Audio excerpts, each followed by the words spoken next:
Lief, drummelinnikes en drummers. Nou is het dan zoiets. De 23e prins van het Dreumelrijk, die stiert op het punt geboren te worden. Wij gaan dus nou over tot het vragen aan Piet Keizer. Dat is de man die altijd de proclamatie maakt. Om die proclamatie te overhandigen aan de ceremoniemeester. Dan zal de ceremoniemeester die rol afrollen, zo in het licht dat ik hem kan zien en geen hè. En dan zullen we die proclamatie voorlezen. Dat kunt ja. Leo, het moet wel bij de microfoon zien natuurlijk, want anders kan ik niet praten. Wij, voortnemen, met of zonder oogootzingen, vierde voort van het Dreumelrijk. In het 23e jaar van zijn bestaan, ridder in de orde van de Dreumel, de Moelbeer en de Eindekoel, grand clochard van de klok, huur hier van de dwalingsboot, opper het vrijgezel van het Mussendorp, enzovoort, enzovoort, enzovoort. Overwegende ten eerste dat wij vandaag de eerste stap zullen doen op weg naar het 33e lustrum. 33 jaar lustrum natuurlijk. Ten tweede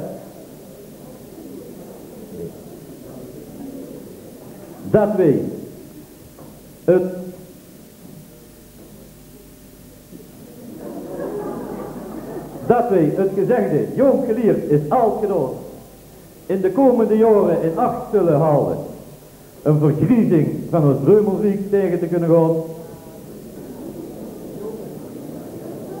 Ten vierde dat het makkelijk is om een Dreumel achter de hand te hebben voor iedereen, waarmee wij niet bankroet zullen gaan of in het kriet zullen komen, maar met een batig saldo de vastenavond kunnen afsluiten. Ten vijfde dat een Dreumelrijk zonder prins lijkt op een orkest zonder dirigent of op een muzikant zonder instrument. Ten zesde dat wij in de komende dag ons ook muzikaal moeten kunnen te boete gaan. Al hier dat ook op zijn janboren flatjes of van lek mee de zak. Ten zevende dat wij de bal niet misgeslagen hebben als niemand van het jaar moet het spel kan staan.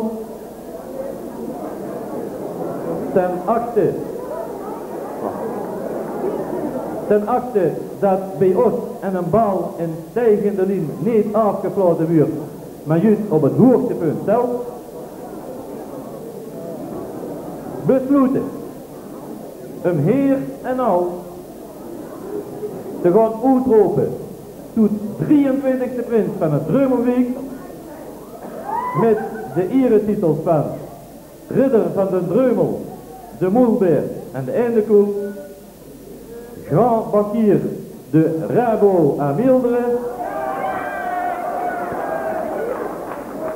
premier selecté de HCH, baron du Tout de la Clefezac, créateur de l'ordre en proclameren nou tot 23e prins van het Dreumelrijk, Prins van der Lier.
Dreumel. Hier is hij dan, de 23e prins van het Dreumelvlieg, prins Fons de Niers. En ik wil graag om te beginnen aan prins Fons de Niers te vragen om bekend te maken de naam van zijn prinses. Nou, dat zal niet altijd moeilijk zijn, denk ik. Mijn prinseske is Marloes.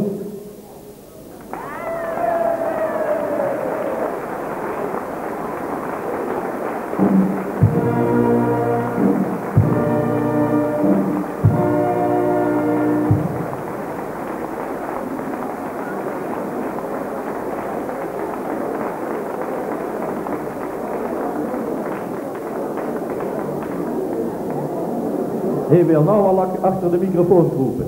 Tot met een dik aan op. Lief Drummelennekes en Dreumels, hij zag dat ze al niet al te moeilijk zien, maar voor ons gewet, we beginnen altijd gemakkelijk. Nou kunt een iets moeilijker opgave.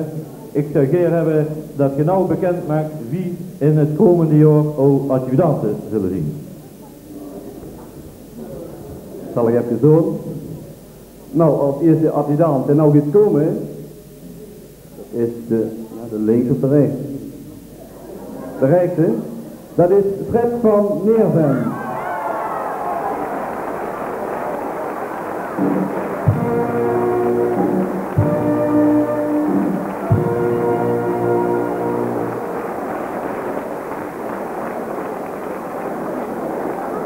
En de andere, die kreeg het alweer.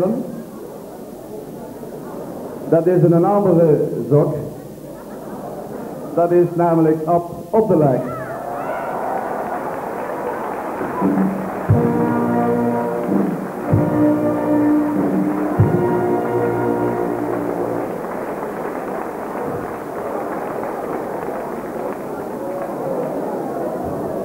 Lief Drummelennekes en Dreumels, dan ga ik nou vragen aan ons nieuwe prinselijke kwartet. Wat meer naar ver op de bunten gaat staan en wat meer naar die kant toe, daar staan ze goed in het licht en dan kunnen ze allemaal goed zien. Niet weggeroepen achter elkaar. Goed afstand houden. Eerst maar naar rechts richten als het moet. Daar staan ze dan als nieuwe prinselijke kwartet 1984.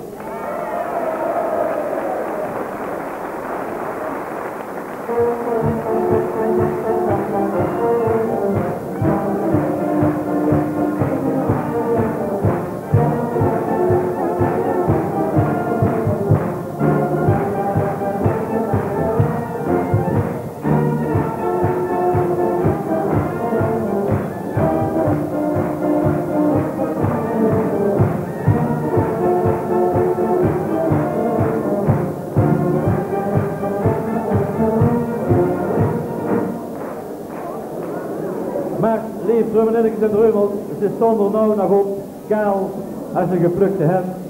We zullen ze eerst eens van wat kleding gaan voorzien.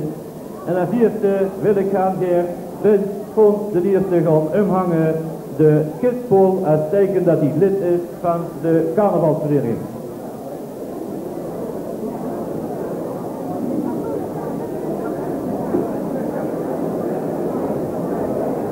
Dat is een erg ootmoedige prins, want hij komt met hier naar jou toe en hij vraagt, wat moet ik doen? Maar Fons, de prins, hoeft eigenlijk niks te doen. Die twee adjudanten, die moeten werken. Dus wil ik die gidspool goed om kunnen hangen, dan zal een van de adjudanten de muts even netjes af moeten nemen. Mee de gelegenheid geven die ketting om uw nek te leggen. En daarna die muts weer netjes op te zetten met de vuurkant vuur.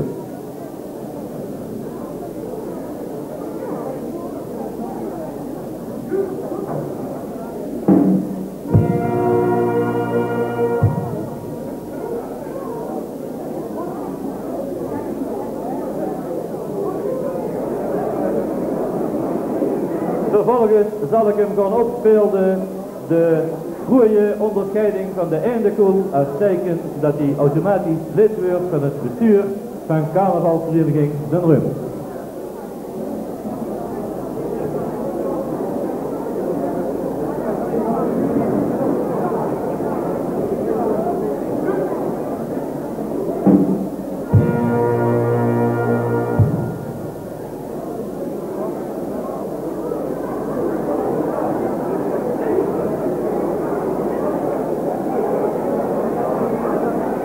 alleen lid van het bestuur, maar ook lid van de uittrekkende groep.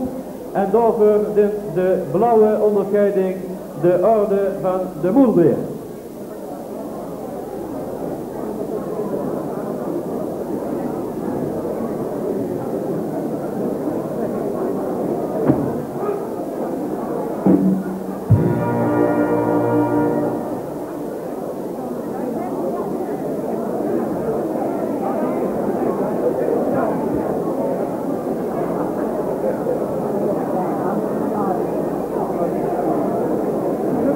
Teken van de hoogwaardigheid die hij het komende jaar in het Reumelwiek voorstelt, kreeg hij nou de Prinsenketting.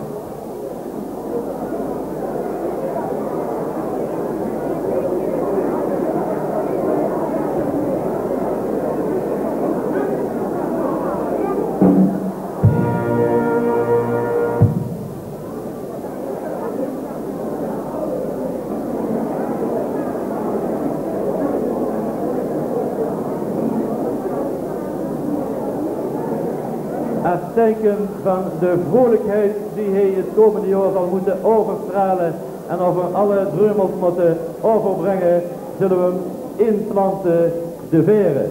En vond dat het even spiet, maar daarna zullen we merken dat zo hier lollig komt.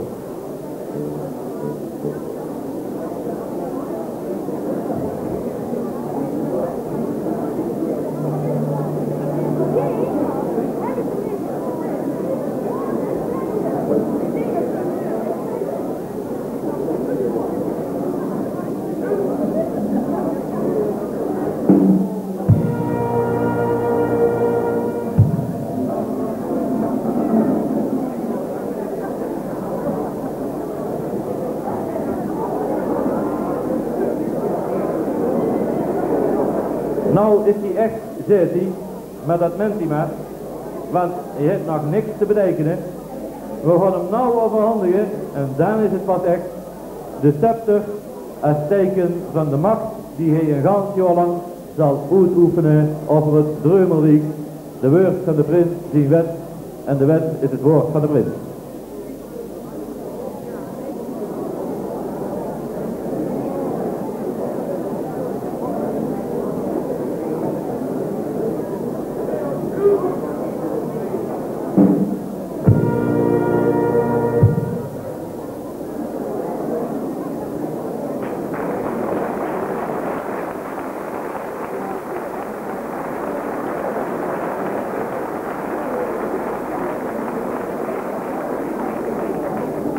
Nou is die gans voltooid, wens Fons de eerste kan in functie treden. En als eerste regeringsdaad zou ik van hem willen vragen dat hij zijn 2 adjudanten hier installeren door er de adjudantenmuts op te zetten. Dat betekent dus dat eerst de ene adjudant de scepter even vast zal moeten houden, want hij kan geen 4 dingen tegelijk in de hand houden.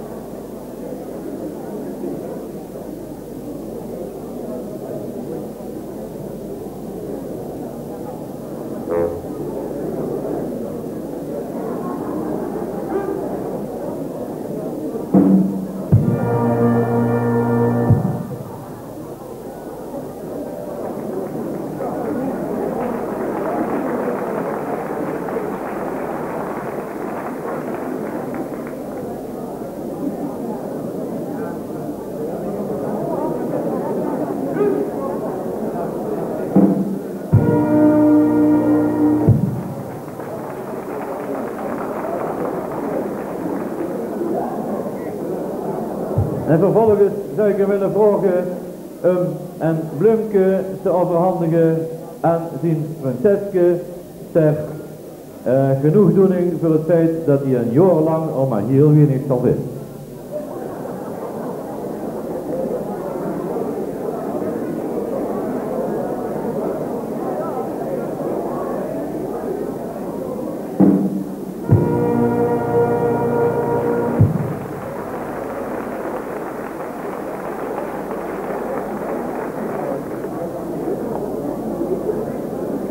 En dat zei ik nou aan prins Fons de eerste willen vragen hem aan het Reumelvolk bekend te maken welke onderscheiding hij in het komende jaar zal gaan voeren om de Dreumel van Verdiensten te onderscheiden met een hoedorde waarvan wij nou het persoon nog niet kennen, maar hij zal het dan bekend komen.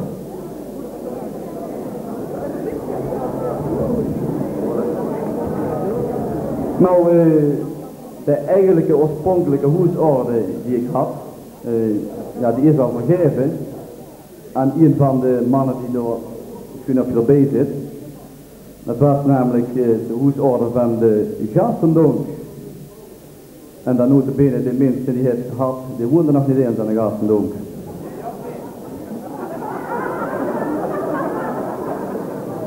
Maar ik heb toch besloten om een beetje in die streek te blijven.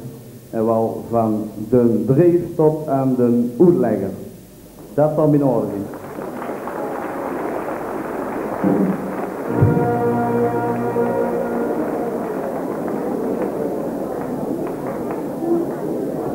De orde van het jaar zal dus heten de hoedorde van de dreef tot aan de oetlegger.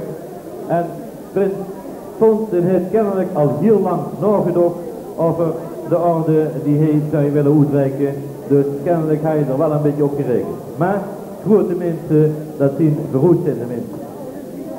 Ik vraag u dan van ten eerste om die hoedorde als eerste te gaan uitreiken aan uw prinseske, aan uw adjudante, aan de voorzitter van carnavalsvereniging ten Dreumel en verder aan niemand.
Beter een volle mond dan een hele late en koude zon.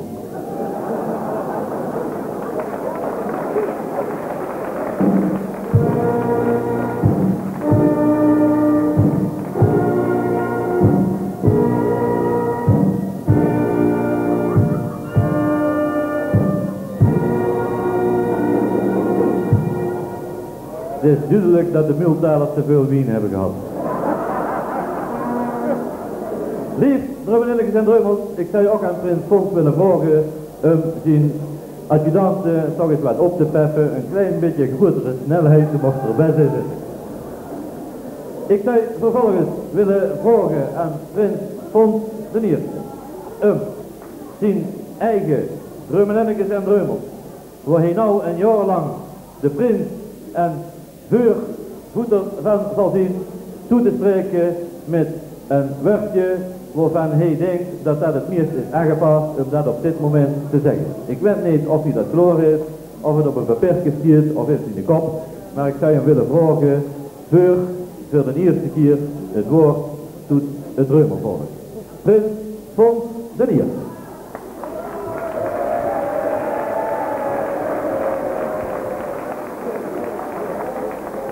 Lieve Dreumelinnekes en Dreumel, verwaag dit te veel, want ik weet het bij God in wat ik moet zeggen. Ik hoop alleen dat we jong en oud veel plezier zullen hebben met deze dag en maak er het beste van. En ik hoop dat ik steun krijg van allemaal, want het valt echt niet mee volgens mij. Maar het zou wel lukken, denk ik. Allah.